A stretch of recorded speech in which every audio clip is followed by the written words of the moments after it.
I said, John, I said, you never say, the other directors are always telling me this and what to do.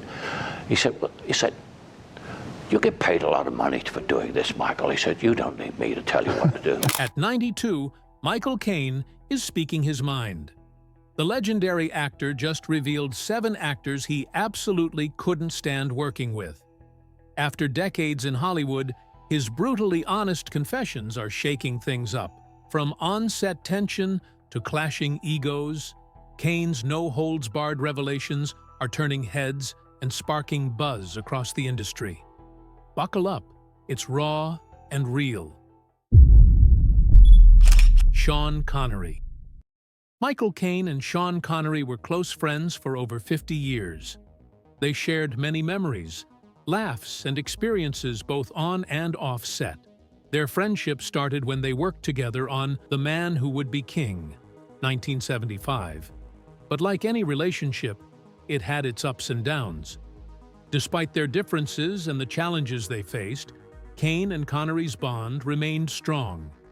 Caine and Connory's friendship began in the 1970s, when they worked together on The Man Who Would Be King. This film, set in the deserts of Morocco, was their first big collaboration.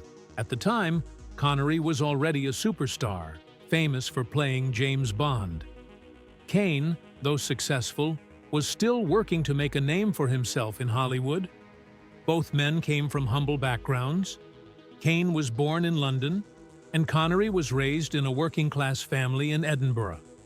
Their shared struggle to rise in the film industry created a strong bond of respect between them.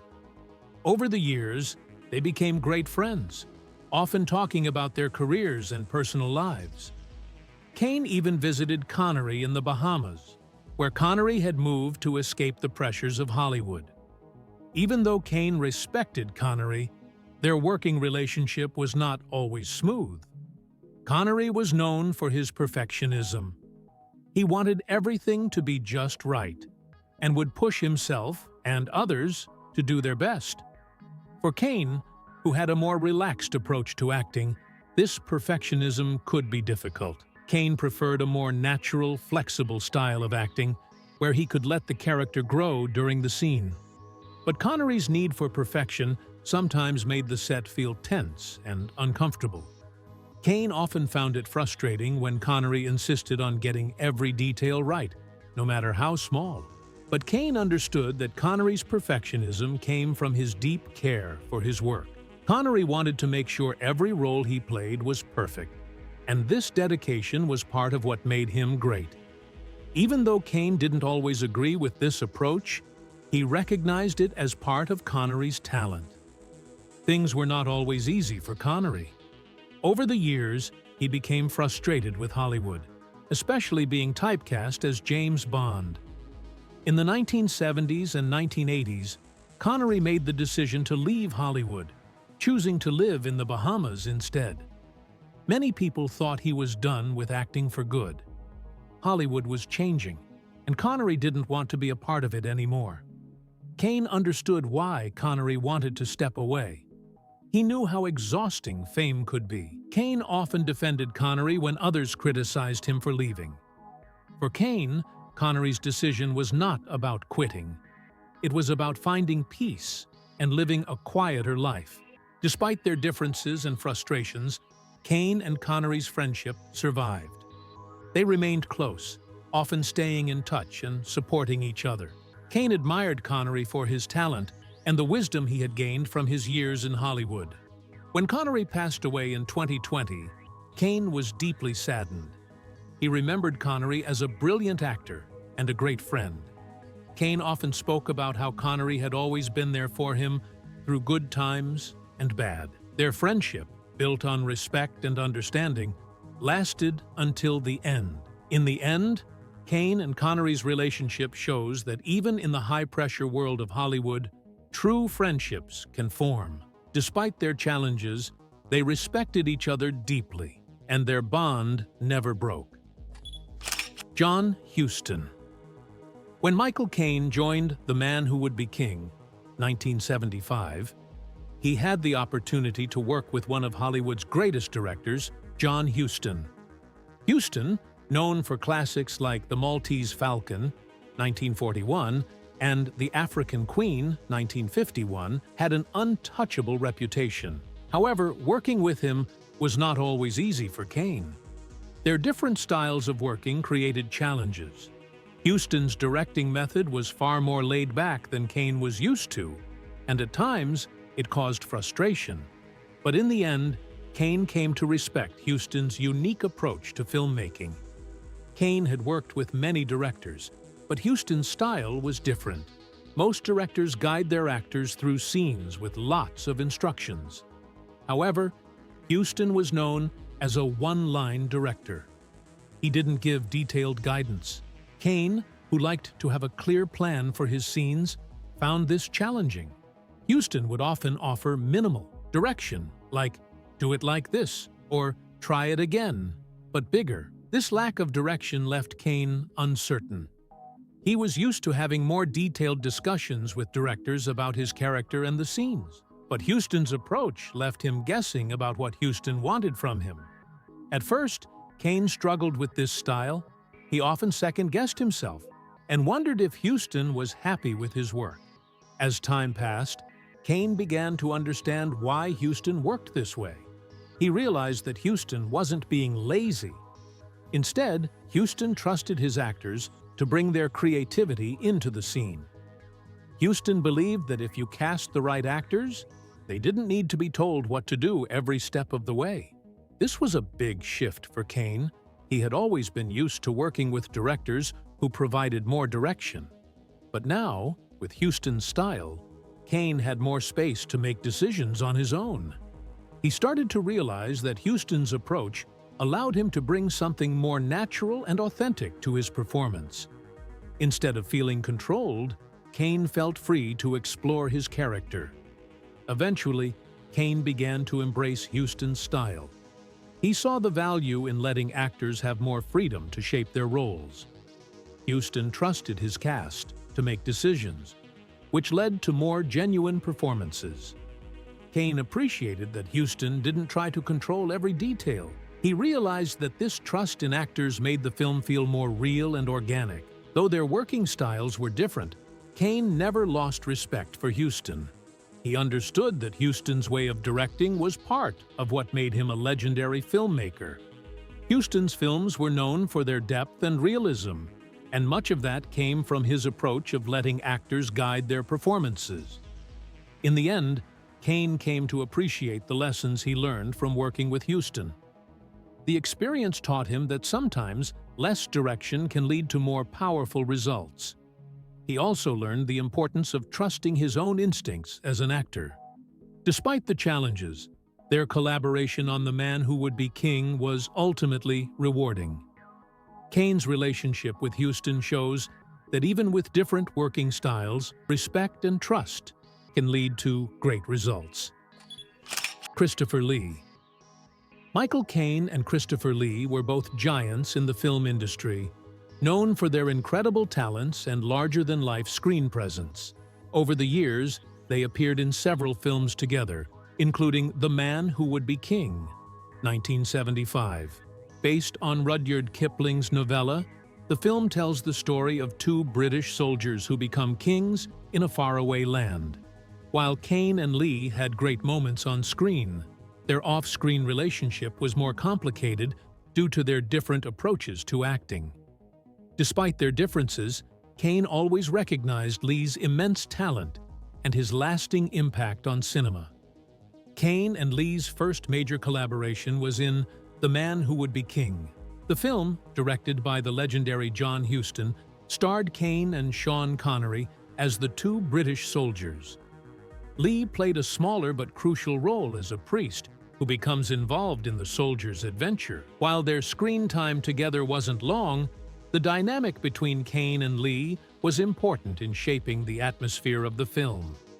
Though both actors were experienced and respected in Hollywood, their working relationship was affected by their different acting styles. Caine, known for his relaxed, instinctive approach to acting, found himself clashing with Lee, who was more methodical in his preparation for roles. This difference in style created some tension on set. but didn't overshadow the mutual respect they had for one another. One of the main sources of tension between Caine and Lee was their approach to acting. Caine was known for his relaxed, almost instinctive method of performing. He preferred to dive into a role and let the character evolve during the process, trusting his instincts to guide him through each scene. Caine was not one to overthink a role. Instead, he allowed the moment to shape his performance. Lee, on the other hand, was much more methodical. He dedicated extensive time to researching his roles, often digging deep into the background and motivations of his characters. Lee wanted to understand every aspect of the character, which gave him a strong sense of control over his performance. However, this methodical approach was often more rigid compared to Caine's more free-flowing style. This difference led to some friction on set. Caine, who preferred to have space to explore his character, found Lee's intense preparation somewhat stifling. Lee's focus on precision and detail sometimes clashed with Caine's more spontaneous approach. For Caine, who enjoyed the flexibility to improvise and adjust during scenes, Lee's deep dedication to every detail could feel too demanding and serious at times. Despite their differences, Caine never allowed the tension between them to overshadow his respect for Lee. He always spoke highly of Lee's talent and dedication to the craft. While their acting styles didn't always align, Caine recognized Lee as one of the greats of his generation. Lee's ability to bring complex, memorable characters to life, from Count Dracula in Hammer horror films to Saruman in The Lord of the Rings, made him a beloved figure in cinema. Over time, Caine came to appreciate Lee's commitment to acting, even if it sometimes caused friction on set. He realized that Lee's approach helped define his career and solidify his place in the history of cinema. Caine also understood that their contrasting methods represented two different yet valuable ways of approaching the craft of acting. Caine admired Lee for his dedication and deep respect for the roles he played. Lee's methodical preparation was an integral part of his success as an actor, and Caine recognized this. Despite the challenges they faced while working together, Caine never criticized Lee's approach. Instead, he chose to appreciate the differences that made each actor unique. Michael Caine and Christopher Lee's professional relationship was far from perfect, but it was built on mutual respect. While their approaches to acting often clashed, Caine's free-flowing style against Lee's meticulous preparation, they both understood that their unique strengths contributed to their success as actors. Caine's ability to appreciate Lee's dedication shows the maturity and professionalism he brought to every project. Though they didn't always agree on how to approach their roles, Caine and Lee's respect for each other's talent never wavered. The legacy they each left behind in cinema is a testament to their skills and passion for the craft. Their time working together, though defined by differences, was ultimately meaningful because it was rooted in a shared love of acting and storytelling. Steven Seagull. Michael Caine, one of the most respected actors in Hollywood, has worked with some of the biggest stars in the industry. Yet his experience with action star Steven Seagull on Deadly Ground, 1994, remains one of the most frustrating periods in his career. The film, which Seagull not only starred in but also directed and produced, was an attempt to blend action with a message about environmentalism. However, the end result was a film that left Caine regretting his involvement and publicly criticizing both Seagull's acting and the quality of the movie itself. In 1994, Seagull, riding high from his success in action films like Hard to Kill and Under Siege, stepped behind the camera for On Deadly Ground. The film, set in the rugged Alaskan wilderness, saw Seagull play a tough environmentalist fighting against the greed of oil executives. Caine, an established actor with a career spanning decades, was cast as the villain, a corrupt businessman connected to the environmental disaster Seagull's character was trying to stop. At first glance, the pairing of Seagull and Caine seemed odd. Seagull, known for his martial arts skills and tough guy persona, was far from Caine's typical dramatic roles. Caine, on the other hand, had made his name in complex and often nuanced performances. But the opportunity to work with Seagull, a major action star at the time, seemed like an interesting challenge for Caine.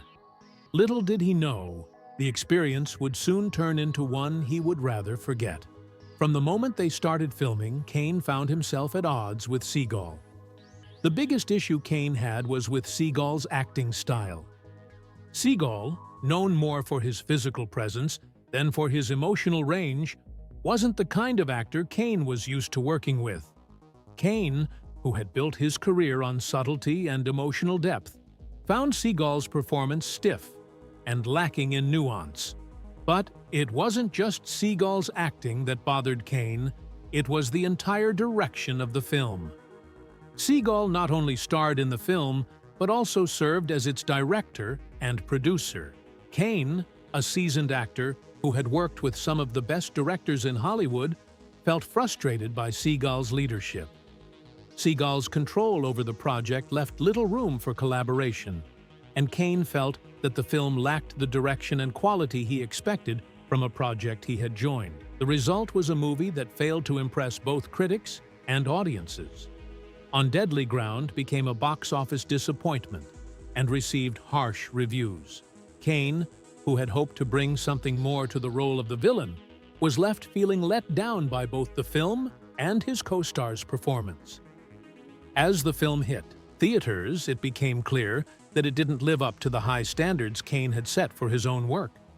Caine didn't hold back his feelings about the film. In interviews, he openly criticized the quality of the movie, calling it a missed opportunity and expressing regret about his involvement. He also wasn't shy about pointing out Seagull's acting shortcomings, stating that while Seagull was physically impressive, his acting didn't match the intensity required for the role. This honesty about the film's failure and Seagull's performance created a sharp contrast between Caine and his co-star. Years after On Deadly Ground was released, Caine continued to speak candidly about the experience. He publicly regretted being part of the film, which he felt didn't reflect his usual standards for acting and filmmaking. While Seagull had been at the helm of the film, Caine felt that the lack of quality in both the film and the performances, including Seagull's own, left him with a bitter taste. Caine distanced himself from the film and Seagull, noting that it was a learning experience he would not repeat. He spoke about the importance of choosing projects carefully and staying true to his artistic values. For Caine, On Deadly Ground was a reminder that not every film, no matter how big the names involved, would turn out the way one hoped. In many ways, Caine's regret over On Deadly Ground also showed his professionalism. Even though the film was a failure, Caine never let it define him. Instead, he learned from the experience and moved on to other, more successful roles. His ability to publicly admit his disappointment with the film and his co-star showed a level of self-awareness that only added to his reputation as a seasoned actor who cared about the quality of his work. The experience of working with Steven Seagal on Deadly Ground was not a pleasant one for Michael Caine. The differences in their acting styles, combined with Seagal's control over the film, led to a project that Caine wished had turned out differently. Caine's open criticism of the film and Seagal's performance showed his commitment to his craft, and his regret over the project reflected his desire to maintain high standards in his work. Despite the disappointment, Caine moved on, and On Deadly Ground remains a footnote in an otherwise successful career. The lesson Caine learned from this experience is clear. Not every project will be a success, but it's important to recognize when something isn't right and walk away from it. In the end, On Deadly Ground became a part of Hollywood history. But for Caine, it was a reminder that not every collaboration will be a smooth one. And that's okay. Woody Allen. Michael Caine's career spans decades, filled with iconic roles and unforgettable performances. But one of the most difficult experiences of his career came when he worked with Woody Allen on Hannah and Her Sisters, 1986. Their collaboration, while successful in terms of the film's critical reception, was overshadowed by the personal scandal that rocked Allen's life in the early 1990s. This would lead to a strained relationship between Caine and Allen, ultimately causing Caine to publicly distance himself from the director. The fallout between the two is a reflection of how personal ethics can change professional dynamics in Hollywood. Hannah and Her Sisters was a critical and commercial success, and Caine's role in it earned him an Academy Award for Best Supporting Actor. The film, written and directed by Woody Allen, is a complex tale about relationships, love, and family set against the backdrop of New York City. Caine played the character of Elliot, a man entangled in a complicated affair with his wife's sister, and his performance was widely praised. The film itself received multiple nominations, including Best Picture, and was one of Allen's most well-received works. At the time, Michael Caine and Woody Allen had a strong professional relationship. Caine admired Allen's sharp wit, his unique storytelling style, and his ability to create complex characters. The collaboration seemed like a perfect match, and it paid off. However, little did anyone know, this successful partnership would eventually lead to a major fallout between the two men. In 1992, a scandal surrounding Woody Allen's personal life would come to light. Allen was accused of sexually abusing his adopted daughter, Dylan Farrow, a claim that had serious legal and public consequences. The scandal shook the entertainment world and cast a dark shadow over Allen's long-standing career. These allegations were not just a fleeting tabloid story. They were serious accusations that caused many in Hollywood to reconsider their professional relationships with Allen. Michael Caine, like many others, was forced to reckon with the implications of these allegations. While he had worked with Allen professionally and had admired him as a filmmaker, the accusations changed everything. For Caine, the allegations could not be ignored. The situation brought up moral questions that Caine felt compelled to answer. Publicly, Caine made it clear that, in light of the allegations, he would not work with Allen again. The conflict between Michael Caine and Woody Allen wasn't personal at first. In fact, Caine had enjoyed working with Allen and praised him for his talent. However, the scandal forced Caine to reevaluate his stance. He was clear in his interviews. No matter how much he respected Allen as a filmmaker, he could not overlook the severity of the allegations against him. Caine publicly stated that he would not work with Allen in the future, distancing himself both professionally and personally from the director. This decision was not an easy one. Caine had long been known for his ability to work with a wide range of filmmakers, and Allen was one of the most respected directors in Hollywood at the time. But Caine's commitment to his moral values was stronger. He felt that the personal behavior of the filmmaker couldn't be separated from the work they did together. For Caine, this was more than a professional break. It was a moral stance. He was clear that despite the success of Hannah and Her Sisters, he could no longer be associated with someone whose personal actions contradicted his own values. It wasn't about holding a grudge. It was about standing up for what he believed was right. Since making his decision, Michael Caine has stuck to his stance, consistently distancing himself from Woody Allen and his work. Caine has rarely spoken about Allen in harsh terms, but has made it clear that his personal and professional boundaries were drawn. He knew that the decision to distance himself from Allen was the right one, even if it meant walking away from further opportunities to work together. Caine's ability to make this decision speaks volumes about his character. It wasn't about career setbacks or opportunities lost. It was about doing what he felt was right. His decision to not work with Allen again was a moment where personal ethics took precedence over professional gain. And in doing so, Caine became a role model for others in Hollywood, showing that integrity should never be compromised. Marlon Brando. Michael Caine's career has been filled with memorable roles and legendary collaborations, but one of his more difficult experiences came when he worked alongside the great Marlon Brando in The Island of Dr. Moreau, 1996. The film, based on H.G. Wells's novel, had a lot of potential.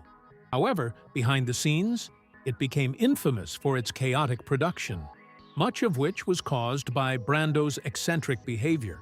While the film's troubled production could have turned into a disaster for Caine, he managed to keep his professionalism intact, though he was clearly frustrated by the experience. When Caine was cast in The Island of Dr. Moreau, he must have expected a challenging but rewarding experience. Brando was a legend, and the film had an intriguing premise. Brando was set to play the mad scientist, Dr. Moreau, a character at the heart of the story. Caine, ever the professional, came in with the goal of delivering a strong performance. However, what he didn't expect was the level of chaos that would unfold on set. The film's production was plagued with delays, confusion, and, most notably, Brando's unpredictable behavior. Brando, who had already developed a reputation for being an unconventional and difficult actor, took his eccentricities to new heights during filming. While some of these oddities may have been part of his artistic process, they created constant tension on set. Caine has described the production as chaotic, with Brando's eccentric behavior being a major factor. One of the most infamous aspects of Brando's performance was his use of a teleprompter. Brando, known for his improvisational style, relied on the teleprompter to read his lines, which disrupted the natural flow of the scenes. This made it difficult for Caine and other actors to stay in character, as they were often waiting for Brando to catch up or to read his lines. In addition to the teleprompter, Brando made strange costume choices, including wearing a bucket hat during the scenes, which didn't make sense for his character. His on-set behavior was often erratic, and he seemed more interested in creating his own version of the film than collaborating with the rest of the cast and crew. For Caine, who was used to a more disciplined and focused environment, this behavior created a stressful and unproductive atmosphere. Despite his frustrations, Michael Caine never openly lashed out at Brando. Instead, Caine handled the situation with his usual professionalism. He has spoken about the difficulties of working with Brando, but he never let those challenges define his experience. Caine kept his focus on the work, doing his best to deliver his performance despite the chaos around him. In interviews, Caine has acknowledged the frustration of the production but has refrained from publicly criticizing Brando. He recognized that Brando was a brilliant actor, and although their styles didn't mesh, he didn't want to diminish Brando's legacy.